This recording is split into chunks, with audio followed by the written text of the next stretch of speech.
So just check the page for the event. You might not see it. You have to look at past events, and then you'll see the link to it there.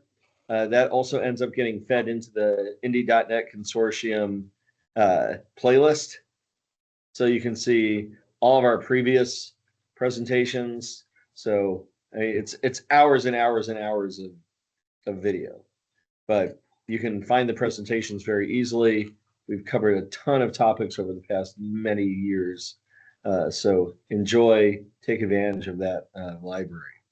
So Nick, very excited to have you. Feel free to take over the screen anytime you like. Nick Randolph is going to present to us tonight about designing, building, and publishing cross-platform .NET apps with the Uno platform. A little background, I used to run the Indy Xamarin meetup. So, but like Xamarin's kind of like gone the wayside and been replaced with Maui, and the topics really didn't change much. So we don't keep running it, but that's also on the playlist that you can find also at the same place that you find the .NET Consortium videos.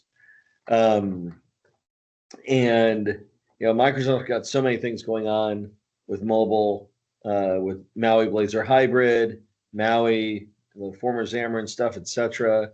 And the Uno platform is another way to build .NET applications with Uno. So I'm super excited because I've been considering using Uno many times, but I never learned enough about it. So super happy to have you here, Nick, and take it away.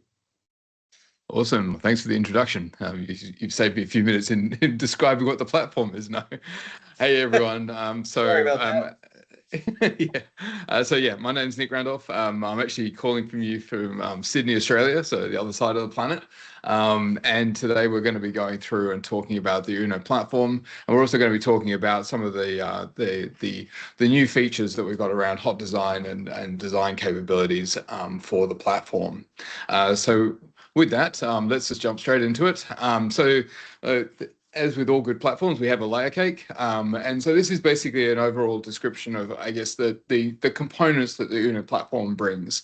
So fundamentally, we're based on .NET. And at the bottom layer of the stack, you've got support for virtually any platform where .NET runs. So mobile, so iOS and Android, you've got web, you've got desktop, so Mac, Windows, and Linux.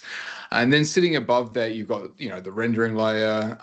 And then as you go further up, you get higher levels of abstraction. So you're picking your markup level, and then we've got themes and extensions and toolkits and all of those components that you can bring together in order to build for the platform. And I'm just going to jump straight in and do a demo because I can't see the room, but I'm assuming that there's probably going to be a mix of people with experiences of some people who have got experience with Uno, some people don't. So I'm going to just level set and make sure that everyone's at least able to understand what we're talking about. So I'm going to jump in and do just a basic demo of getting started with the Uno platform. So to start off, if you haven't used Uno before, yeah. Sorry to interrupt you, and thanks for joining so late. Because it's dark over there, I think. Is it? It's actually light now, so it's about 9 o'clock in the morning for me. Oh my gosh. Okay. So not bad. Hey, were you sharing your screen? I thought I was. Let's just back up a little bit. Let me restart. I did share it. Must have got kicked off.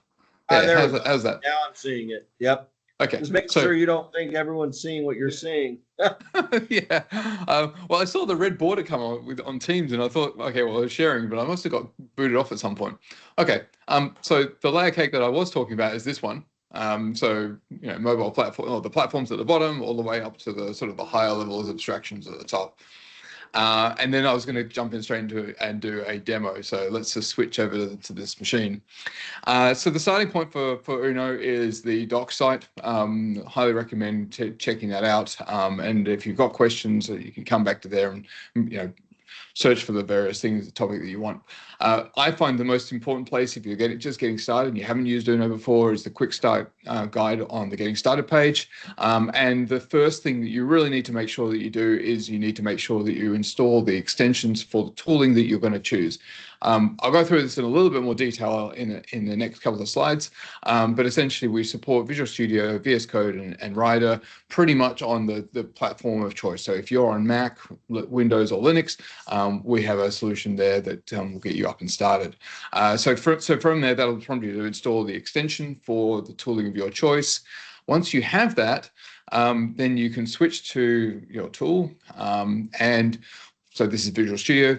You should be able to get started by basically searching for the Uno platform project template. And then you can step through this like you would any other app in order to go ahead and create your app. So we'll give it a project name. I'll hit create, and then you're going to see a custom wizard that we built to make sure that it's super easy for you to pick the components or the extensions, etc., that you want to use for your application. On the left-hand side here, we've got a couple of different presets. So we've got our recommended option, and then we've got a sort of a blank option.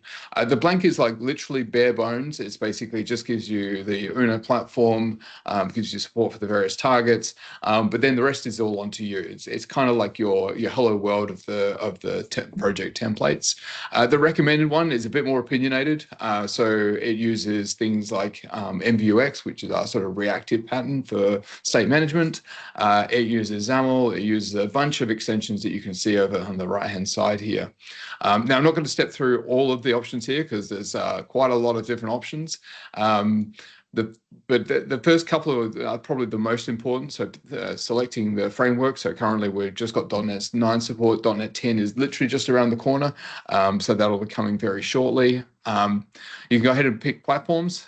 So by default, we've got the mobile platforms, the web platforms, and desktop platforms all enabled.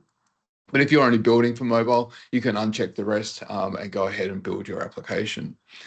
As we step through here, you've got support for different presentation or state management choices, so MVVM or MVUX. You've got choose between XAML and C# markup. So if you don't want to learn yet another markup language and you're not familiar with XAML, you can go ahead and pick C# markup, and then everything you do is pretty much in C#. I'm going to actually stick just with the recommend. Actually, no, for this I'm going to pick the blank option, and I'm going to hit create. And so this will go through the usual process of creating a solution and then opening it in Visual Studio. Now,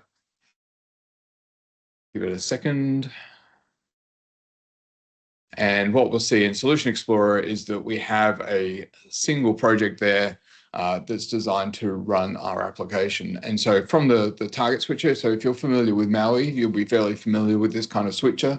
And essentially this allows you to switch between the different target platforms that you want to target. So you can come down here and under framework, you can basically pick the framework that you want to target. So in this case, I'm going to pick Android. And then you can go ahead and click run. Okay, and if you're running on iOS or Android, it'll go ahead and launch the simulator or the emulator, and then it will build and deploy to that particular platform. Obviously, you can also plug in a real device, and even if you're on Windows and you want to target iOS, you can actually plug in a real device, and we'll use hot restart to basically push out a build to the iPhone or your connected iOS device. So that's pretty cool, and I do credit to the Maui team or the Xamarin team at the time. They were the ones that came up with this sort of mechanism that allows us to push straight from a Windows PC down to a connected iOS device. So that's pretty cool. So I'll give this a second to go through and build for Android. It takes a little time the first time, and that will then build out and push it to the device. So Nick, while we're waiting for that, what's your role on the Uno team? Yeah, good point. So I'm actually the sort of the tech lead for the hot design team. So basically, as we get into it, we'll see this is the sort of the designer that we have for Uno platform. But I've also been involved in a number of things. So the wizard that you just saw, I was involved in the original development of that, and then some of the extensions were there as well. Okay, so here we've got a build error.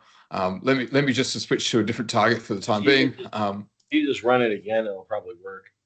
It I've seen probably I've seen will. that one That's, before. yeah. Let me just build and run on desktop, which I was a bit quicker to run for the first time anyhow. Mm-hmm. Are you He going says. to cover the MVUX?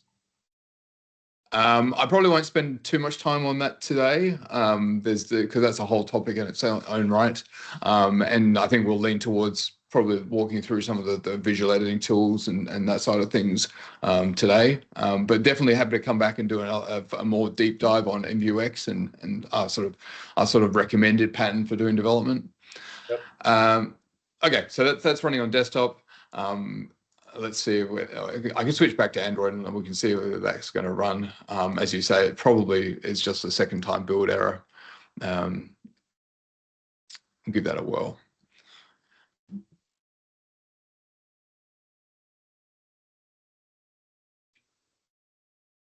All right. Well, while that's waiting, while that's doing that, we might come back to that in a minute and see how it's getting on. Let's just jump back to the slide. So one of the things that we announced back in May this year was the Uno Platform 6. And this is one of our most substantial releases for a number of reasons. The first one is that we added support for skier renderers on all targets. So previously we were using the sort of the native rendering for iOS, Android, etc. And so to give developers flexibility and provide choice and performance, we introduced skier renderers for those platforms, and we're already starting to see some really good feedback on just the performance difference that it makes in terms of the startup speed, in terms of the execution for the applications built with Uno. And so this is kind of a sample of some of the responses that we got when we made that announcement. The second point that the platform, the version 6 platform introduced was the Uno Platform Studio. This is our paid offering that sits on top of the core free open source Uno platform offering. And so this is, we'll get into this in a minute, but it basically brings to some tooling around being able to build and design your applications that much quicker and easier. One of the important things and one of the reasons why Uno is referred to as the Uno platform is that we've got a holistic view of the world of development for cross-platform apps, all the way from picking the platform that you're going to be doing the development on, all the way through to deploying and packaging for the target platform of choice. So as I mentioned before, you can choose to be on Windows, Mac, Linux, Windows on Parallels in Mac. Pick your choice, and then you can pick whatever IDE that you want to use. So Visual Studio, obviously that's Windows only. VS Code on all three targets, Rider on all three targets, and then, as I mentioned before, you need to install the extension, the Uno Platform extension for that particular target, and so that will bring with it the ability to run Uno check. So previously, our guidance was very much along the lines of, go and install Uno Check, which is a .NET tool, run Uno Check, and it will basically validate the installation. That has now been integrated into the extensions for the various targets, so you can actually just go and install the extension, and as you go through the project creation and setup, Uno Check will run as part of that. You've already seen the template wizard, so that's the getting started experience. We'll see in a minute. There's an alternate version for that for VS Code and for building stuff from the CLI. Once you've got your application, obviously you can use the designer tooling that we have. So Hot Design, which is our visual designer, Hot Reload, which is supporting you so that you can make changes in code and including XAML, and those get pushed out to the running application. And then our Design to Code, or our Figma plugin, allows you to basically design stuff in Figma and then extract it as XAML or C# markup that you can then drop into your application. In terms of going out and building the rest of your application, there's a bunch of different libraries that you can reference. So whether they be state management or extensions, themes, the toolkit, there's a bunch of libraries that we've got there to really accelerate your development. I mentioned before, you've got the choice of rendering technology, so you can either use native if you want to take advantage of some of the native built controls, or the now unified skier rendering. And our choice now, as we start to build out new applications, is to use skier rendering. As much as anything, it gives you performance, but it also gives you uniformity across all of the target platforms. And finally, on the deployment side, we've got support for app packaging on all targets and the ability to build out everything via the CI pipeline that you can get started through the wizard as well. Okay, so I'm going to jump straight back in and do another demo. And this time, so hopefully when we do this, we're going to see that our app successfully deployed to Android, and there it is. Now, let's say you're not in Visual Studio and you want to get started. So there's a couple of things you can do. So let me just walk you through a couple of things. So firstly, I mentioned Uno Check a couple of times, but we haven't seen that in operation. So you can see, as I mentioned before, this is now built into the extensions for each of the IDEs. So don't feel you necessarily need to do this. But if something's wrong on your system, you're not able to build and run something, the first port of call is to go back and run Uno Check manually. So I've already installed the tool, so I can go into command line and just do Uno Check. It requires admin to, as much as anything, to run all of the fixes. So it's not just a validation, it's also, it is able to basically fix most of the errors that come up in terms of system configuration. Now, I've already run this several times, so hopefully it'll come back and give me the clean bill of health. So all of these green lines are good. Hopefully we don't get any that are not. But it's really good as Microsoft rolls out new workloads and stuff like that. Uno Check will be updated and will continue to pull the latest information and get you set up ready to go. Okay, so that's all good. Everything's ready to go. So let me go ahead and close that. And I mentioned that we can now build and create applications straight from the command line. And so for that, we have another tool, which is essentially an online version of that same wizard that you saw in Visual Studio a minute ago. So we're going to go ahead and do that. So we're going to call this the Indy app. And I'll go start. And you see the layout's almost exactly the same as the wizard.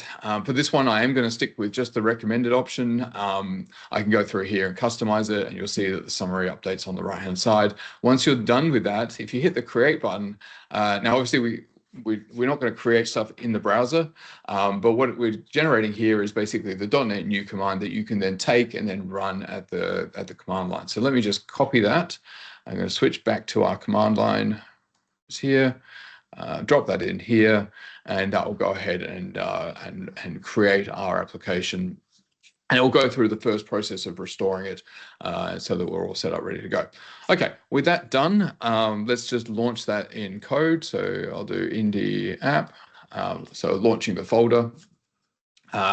And you'll see here that it takes a minute or so for the extension to activate. So you'll see at the bottom, it was quite small, said activating extension. So it's actually detecting that it's an Uno application. The point to note here is I already have the extensions installed.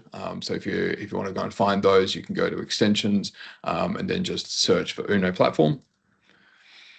And that should come up. And you can go ahead and install it directly from within VS Code. If I come back to my application, now you'll notice that down the bottom here, it's highlighted in red. This is really important that you switch away from the solution and pick the actual project that you want to build and deploy. So once you do pick the project, you'll notice there's another couple of pickers that appear down the bottom. So target framework. And then if you're picking, say, iOS or Android, you can pick the platform or the emulator that you want to actually deploy to. So let's again change this back to desktop. And I'm going to just go ahead and run this without the debugger in this case. Now, one thing I didn't mention before is the solution structure. I did mention that there was a singular project. So it's all wrapped in, like all of the different target platforms are wrapped into that single project. With the recommended template, you'll notice that there's a few folders in here. So we've separated out things like presentations, so the various pages and models, the models are there. And then we've got a couple of services, so basically showing you how to structure or position things. It is opinionated. Don't feel that you're locked into this, but it's just designed so that you can get started really quickly. Now, my application did actually launch, so that's it here. I glossed over this before, but this little toolbar here that you're seeing over the app is the Uno Studio toolbar.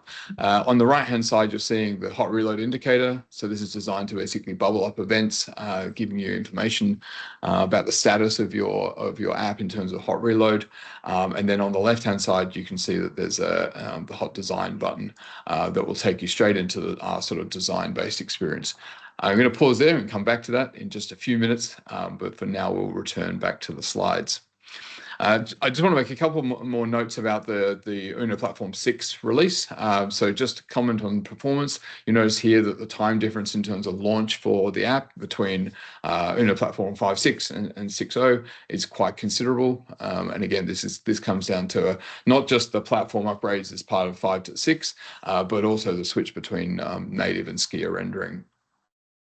And just another comment on performance. So things like the package sizes dramatically decreased, the LOLs benchmark is significantly improved, and in terms of larger applications, the memory usage has come down considerably as well. In terms of core capabilities, we now have WebView 2 support across all targets. So if you're rendering web content in the body of your application, you can now do that just directly using the WebView 2. And you'll see in a minute, this is quite interesting. Even in the context of a web or a WASM-based application, you can use the WebView 2 to basically nest web content actually in your app as well. We've got media player element. So again, this is supported across all of the different targets.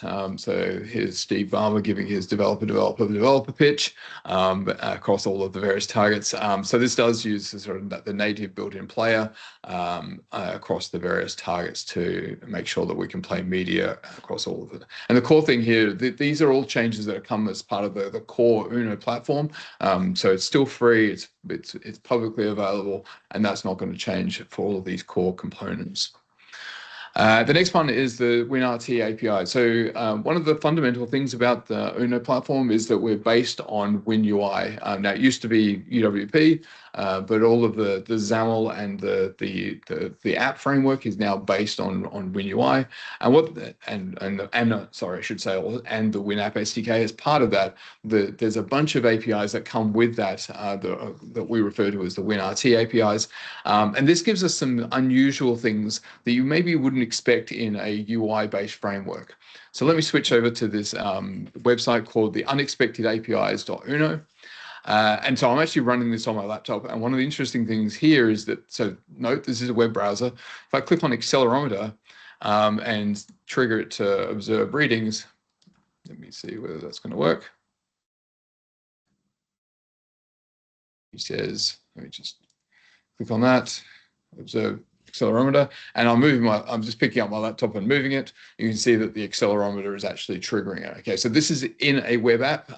We've got the ability to use APIs that would, typically be associated with a native or rich-based application.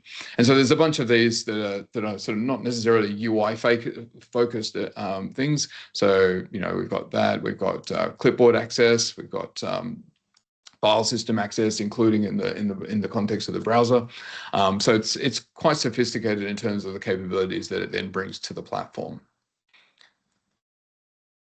Okay, so I mentioned that as part of the 6.0 launch, we introduced Uno Platform Studio, and I mentioned that there's these three core components, so hot reload. And so for most of us, you'd be familiar with hot reload, so the ability to make changes in C# and have those propagate into your running app. This is extended to support for XAML and support for things like changing resources and styles, etc. And as you make those changes, they get propagated all the way through to the running application.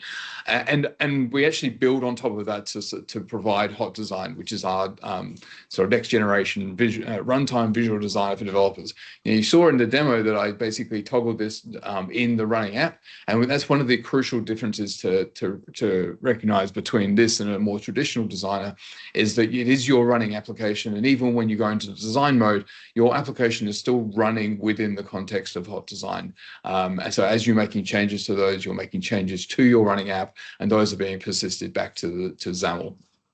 Just a note here that hot design is only supported for XAML, it's not for C# markup, so that might influence your decision as to which markup technology you decide to use.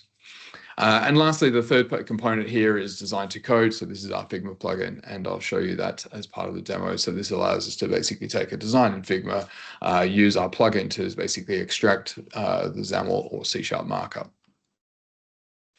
Okay, as part of this, we have also released recently a reference implementation called Chefs. This basically is designed to be, a close to real world application as we can.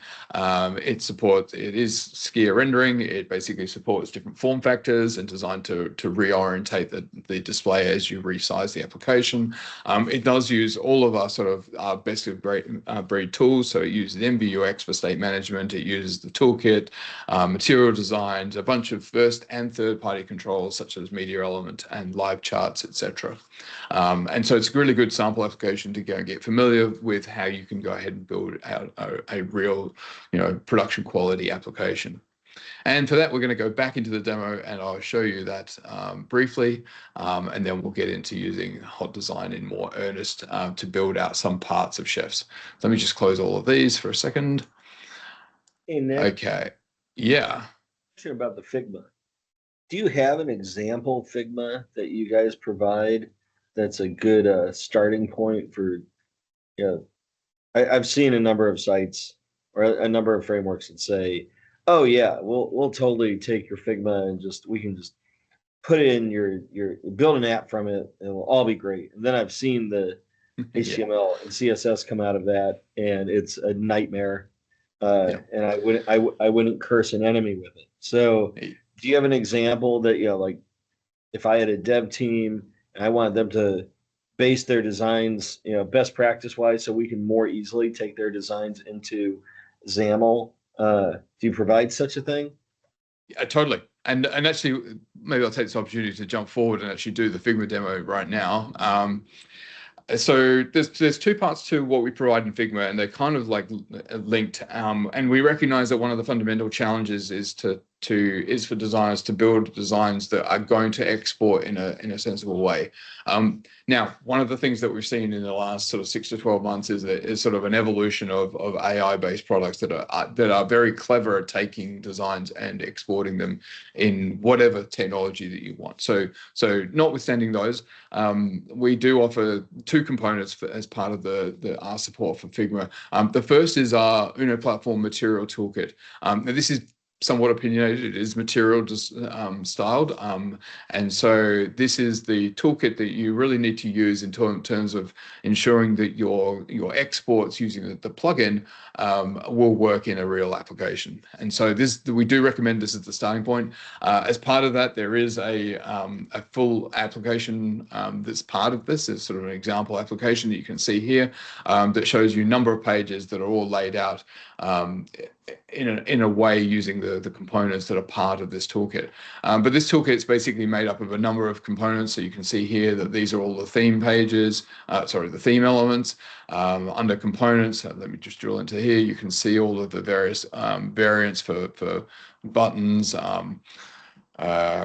checkboxes, combo boxes, etc., so that you can use all of those components throughout your application. You know that they're built in a way that are going to export well using the Figma plugin.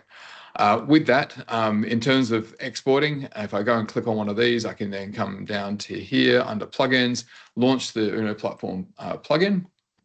And so there's two critical things about this plugin. The first is to basically take a design that's in Figma and actually visualize it and see what it's going to look like in a running Uno application. And so behind the scenes, what we're doing here is we're essentially generating the XAML for your design, and then we're actually loading it in. So when I click refresh here, what you'll see here is essentially the same as the underlying design, but this is actually a running application, right? So I can click on the tabs, I can scroll the list. This is actually, this is a WASM application that's actually running as part of the plugin. So it's so this is what you'd expect to see when you export the markup. So the second tab here is the second part, or most important part of the Figma plugin, and this is the ability to basically export XAML, or if you choose C# markup. So you can use this to basically grab this code and drop it straight into your application, and you can do that for all of the pages in your application and get started really quickly. I hope that answers your question. Yeah, I did have one other question, and you might be getting to this. Is Uno free? So yes, so the core underlying platform is free and completely open source. So you can go to the on GitHub, go to Uno platform/Uno. That is the entire repository for the core platform itself. And then we have a number of other sort of repositories for extensions and for toolkit and themes. But all of those are completely open source. We take a number of contributions from the wider community, and will continue to remain free and open source. The paid offering, which is Uno Platform Studio, is obviously there. It's part of our sort of commercial model. We do also have a sort of an enterprise support model as well. But in terms of supporting and ensuring that the core platform remains free, clearly the developers that work on this need to be paid. So there's a commercial model that we have in terms of the advanced tooling. But essentially the core fundamentals of the platform will stay free and open source. And so you have everything there that you need to build and actually, publish your application. So there's no inhibitors to using, say, Media Element or the web view. You don't need to sign up to some subscription program in order to get those. That's all part of the core free open source platform. Yeah. Gotcha. And what about the Figma? So the Figma is part of the Uno Platform Studio, so that is part of the paid offering. That's not to say that you can't, do your designs in Figma and then just use one of the various AI tools to generate XAML, and they're actually remarkably good. Now, they don't necessarily make use of all of the advanced componentry, and they won't default to using some of the best practices that we have around, say, things like MVUX. But they do an adequate job of being able to export it to XAML. All right. Mm-hmm. Thanks. No worries. Okay. So I mentioned Chefs before. I'm going to run up the desktop version of Chefs, just so that we can have a quick look at it. And then what we're going to do is, you can see here that in the XAML for the recipe details page, it's intentionally left blank at the moment, and you'll see that, which allows us to basically play around and start to build out what our recipe details page would look like. And just by way of reference, this is the Chef's Figma app. And so you can imagine that our recipe details page is going to look something similar to this. So this is the mobile version. Tablet version kind of looks like a little bit like this. So we've got this, a navigation bar at the top. We've got our tabs down the side. We've got a major, like an image in the middle, and our list of ingredients on the right-hand side.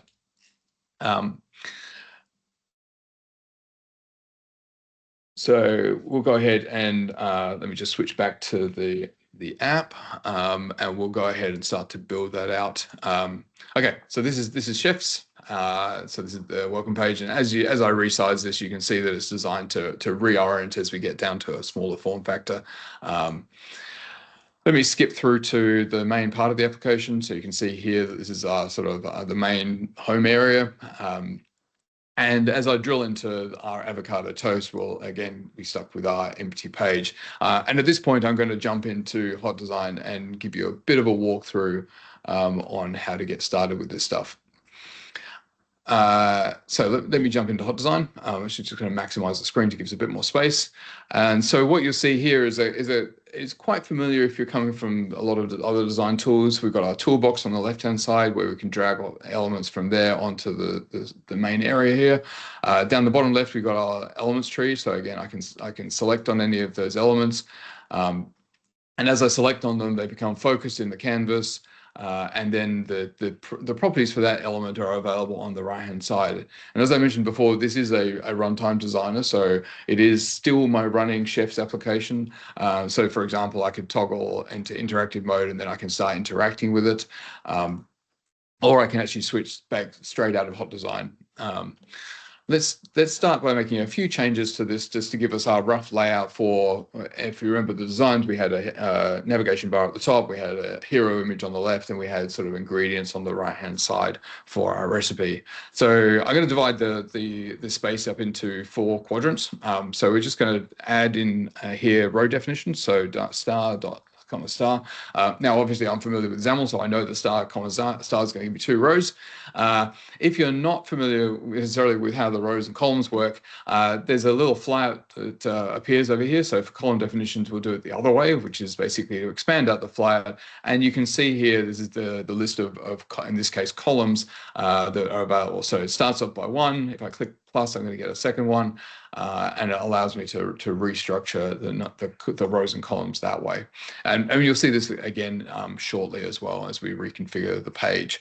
So I'm going to grab the navigation bar. We'll drag that onto the main design. And so it is a drag and drop experience. One thing to note here is that we do take advantage of the container layout. And by that, I mean, so we're dropping this navigation bar into the grid. And so we're letting it render where the grid wants to render it by default, rather than setting a random set of margins and padding, etc. on it. Now, this does give you a little bit of an interesting drag and drop experience. So it will jump from one position to another. So for example, as I drag here across here, it'll jump straight to the next page or the next column, rather than just adding a margin offset. And we do this so that you basically to avoid adding superfluous comments and code to your XAML. Okay, now I wanted my navigation bar to extend across the 2, so let me just find the col span on here. So I can basically change the col span let me just make sure I'm selecting the right thing. On the navigation bar, I'll set that to 2, and that's going to extend it across those 2 columns. Now, clearly, the 4 quadrants we have set up here are not correct, because the quadrant should be a lower section, and then the navigation bar should take up the first row. So I'm going to click on my grid, and I'm going to come back to my row definitions and change the first of these row back to auto. And you'll see that the guide basically jumps up to the very top to basically indicate that it's going to auto size for that first row. Okay, the other thing I want to do on my navigation bar is actually give me the title of the recipe. So for this, I'm going to come across to the content. And again, click on the flyout button, go to binding, and I'm going to select on binding from this dropdown. Oh, I didn't mean to close that. Let me go under path. I'm going to drill down. And because this is a running application, I've already got things like my view model set up for this particular page. I can drill down and I can see that I've got this entity called recipe. And within there, I've got a property called name. And again, because I'm in a running application, we know what the current value of that name is set to. So you can see here that it's going to be set to avocado toast. So when I select on there, it's going to update the design with that property value. All right, so the next thing we're going to add is an image. So we're going to add that, and again, I'm going to drag it on there. And you'll notice here that we add in a placeholder image. Now, this image isn't part of your application. We don't add that in addition to your application. It's there just to indicate that there's an image control there that's taking up some space. And we highlight that both in the tree by this little yellow dot, and also in the property grid where you're seeing this yellow dot. And this is basically to indicate that there is a value that is a design time or a placeholder value that you should go ahead and replace. So if I click on here, I'm going to just go ahead and replace that. I'll actually type in avocado toast. We've got an image that represents that. So that's going to basically take up that space there. Now, the styling and the layout of this is not necessarily correct. So let me just expand that to take up that available space. So we'll change the stretch to uniform to fill.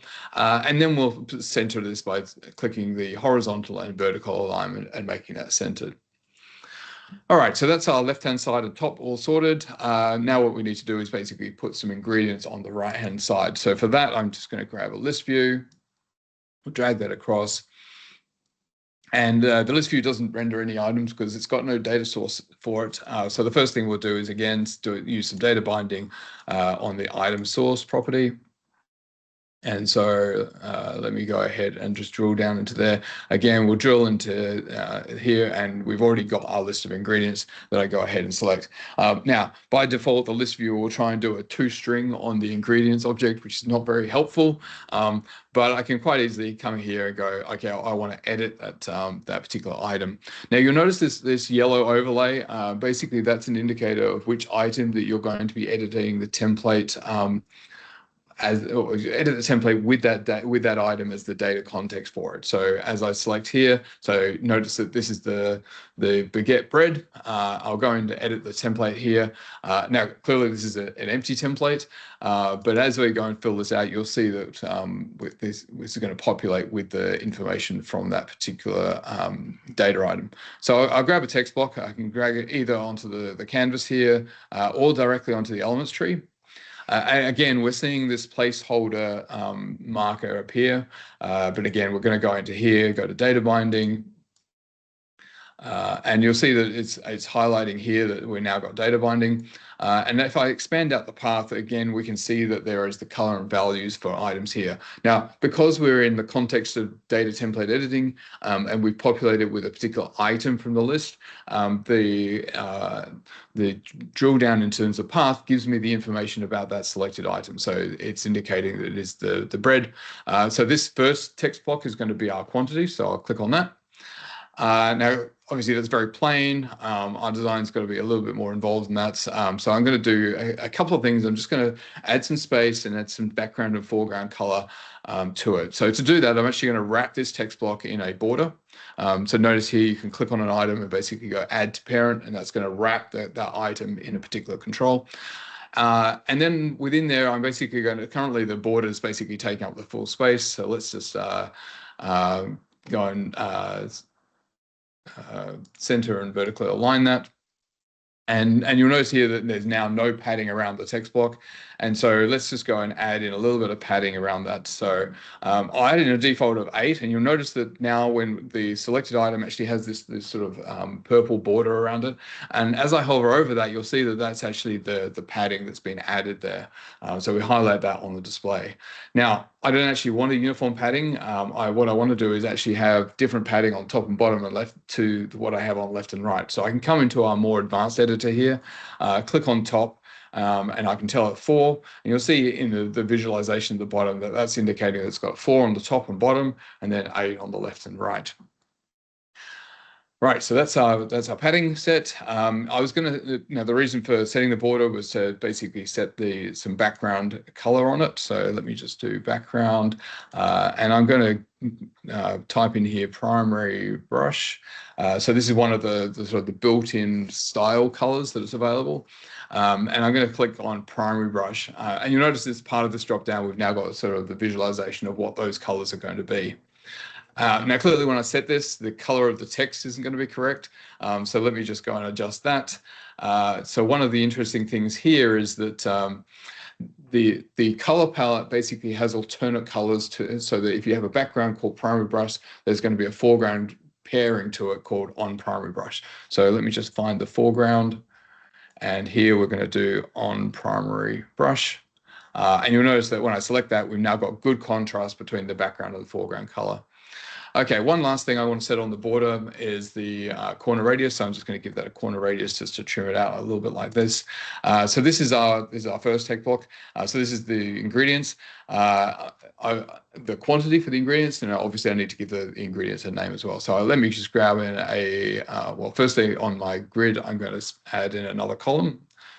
So again, here we'll go, we'll do auto and star. And so now we've got 2 columns. Grab my text block and drag that onto the right-hand side here. And this is going to be the name of our ingredients. So I'll come over here. For some reason, my flyart's not appearing. Let me just exit the data template editing for a second.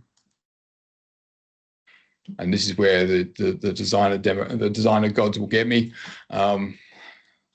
So Let me just try and get out of hot design.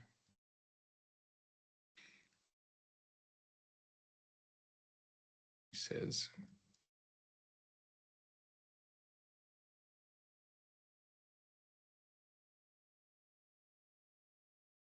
wonderful, my keyboard has stopped working. All right, let me just go back in there and get back to where we were.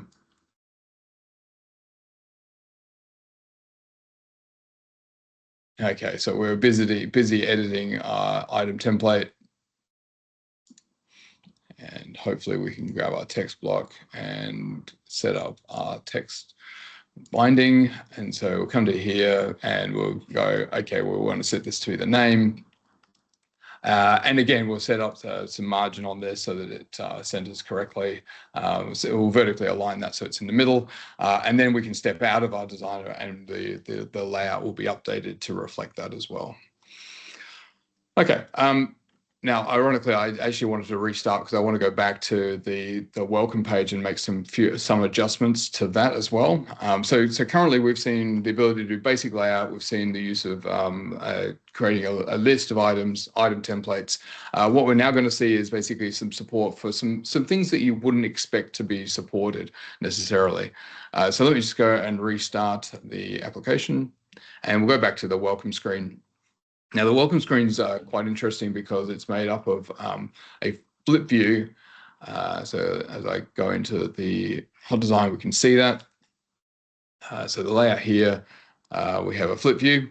And so within there, we've basically got a series of user controls. So each of the items in this flip view down here, you can see as a user control. We can actually drill down and actually edit the actual user control itself. So I can come in here and I can select on an element here. And so I'm just actually going to set a maximum width on this. We'll do that to say 400.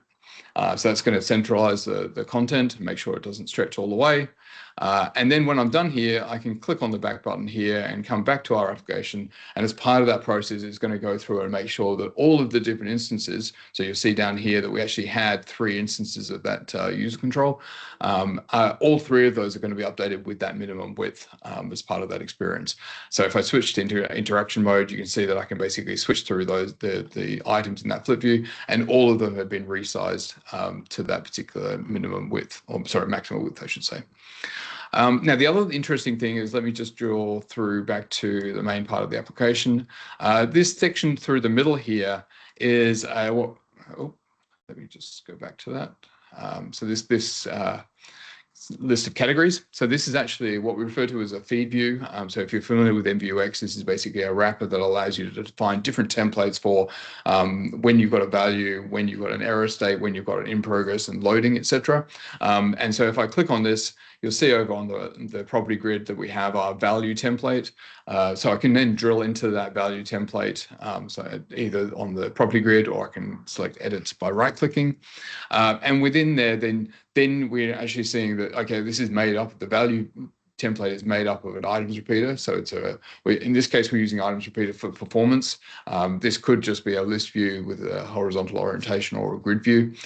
So again, I can click on the items repeater and drill down and actually edit the template. So now we're like 2 levels down in terms of template editing. So you can see that up here. The back basically allows us to step back either to the feed view or back into the running application. So let me make a little change here. And the call out here is to this title, this style picker at the top here. Like Microsoft recognized that people building stuff in Word, like writing documents in Word, should be using styles. We recognize that the best practice for developers should be in applying styles rather than custom values. Because like if you go and select every text block through your application and give them a manual foreground and background and font size, etc., you're going to be forever having to go and update those in every place you use them throughout the application. So if you can make use of styles, and ideally the built-in ones, that just makes things that much easier. So we're going to pick on the large tile here. And as we step back into our application, we'll notice that that's now reflected in the category choice in here. Now, the last thing we're going to do here is actually handle responsive design a little bit better for this home page. So if I come up to the top here, this form factor switcher allows me to do a number of things. Firstly, it controls the zoom. I can control the zoom. I could also do that just by using the scroll and the mouse. So if I hold down control, I can zoom in and out like you'd expect on most designers. And once you're zoomed in, you can then use regular scroll to go up and down, shift scroll to basically go left and right. I tend to leave the designer in auto fit mode because that way, as I resize things, it's taking the most space available. You can also adjust the actual size of the canvas. So you can either do that manually by specifying the height and width, or you can pick from this form factor switcher. So basically, as I select on that, it's going to change the running size of my application. And this allows us to preview what our application is going to look like on different form factors. So mobile all the way through to a large screen style display. And if you go and enter a custom value, that'll be tracked as this custom or user-defined state on the end here. Now, as I click on the mobile, clearly this view is not ideal for this tab bar. And so what it should be, as we saw in the Figma designs earlier, is a tab bar across the bottom. So if I go and click on this, you'll see down here, we've actually got we've actually got two different tab bars here. We've got the tab bar that's currently hidden, which is the one that's designed to be across the bottom. And then we've got the one that is here, that's currently visible on the homepage. Let me just condense this up here. So basically this is the tab bar that's currently visible. So we'll start by customizing this. And if I go to the visibility tab, we're going to go into visibility and we'll over here and we'll go to the custom flyout. And what we're going to do is enable responsive extensions. And essentially what this means is it's going to give us the ability to set different values for different breakpoints for our application. And so right now, I want this to be hidden in this current normal layout. So let me just go and change that to collapsed. And then for the wide view, then I can come down here and basically say, okay, well, I want it to be visible. And now when I come to our responsive chooser, as I switch between these, you can see that this tab bar is being hidden and shown. So in wide, it's visible. In narrow, it's now being hidden. And then clearly, I want to do the reverse for the other tab bar. So if I come back up here to the tab bar,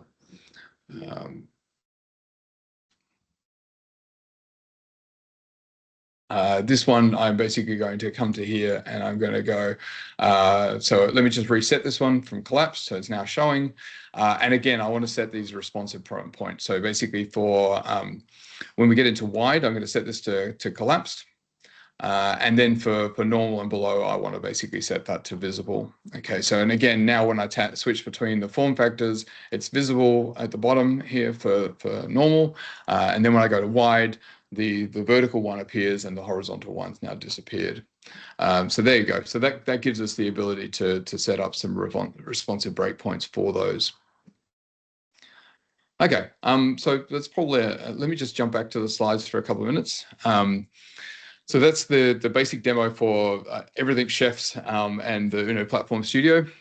I just want to sort of finish up by saying that we have massive support from the community, and that continues to increase day on day. I think these numbers were from back in May. I think that there's updated numbers that we can probably share. We've also got a number of customers that are using the product globally. And with that, thank you for listening.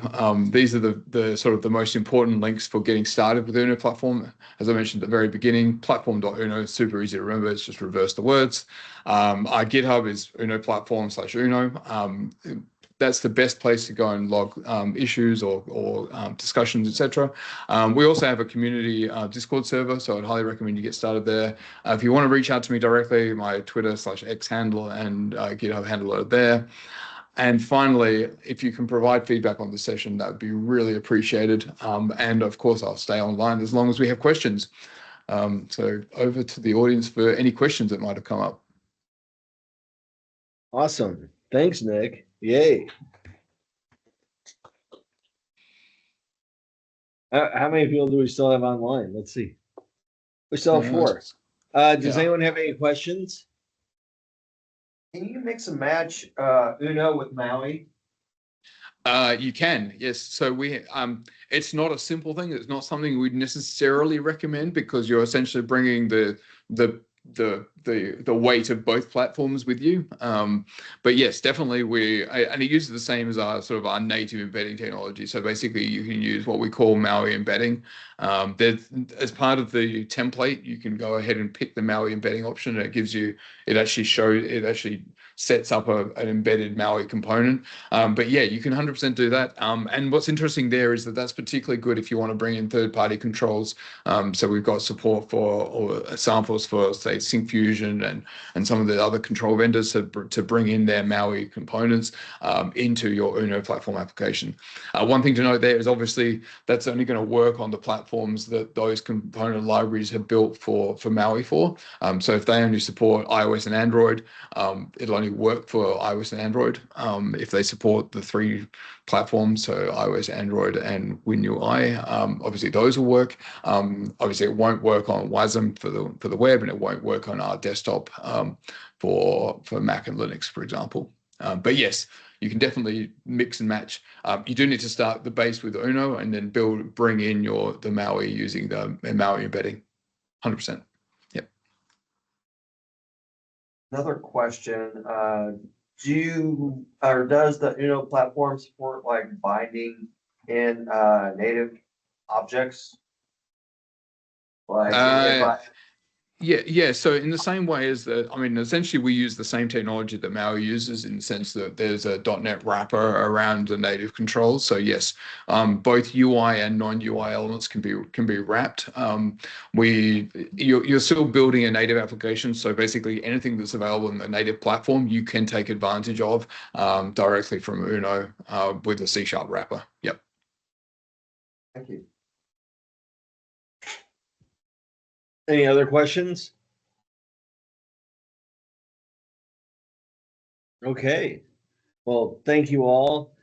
Nick, that was fantastic. And I do want to have you back if you're willing to talk about that MVUX. Yeah, 'Cause, 100%. yeah, if anyone here is a classic Xamarin developer, you're used to MVVM. And if you haven't used MVU, that pattern, it'll change your life. Yeah, look, I mean, one of the challenge we often see with developers using, say, the MVVM pattern is that there's a lot of additional code that you need to write to support things like loading states and error states and things like that.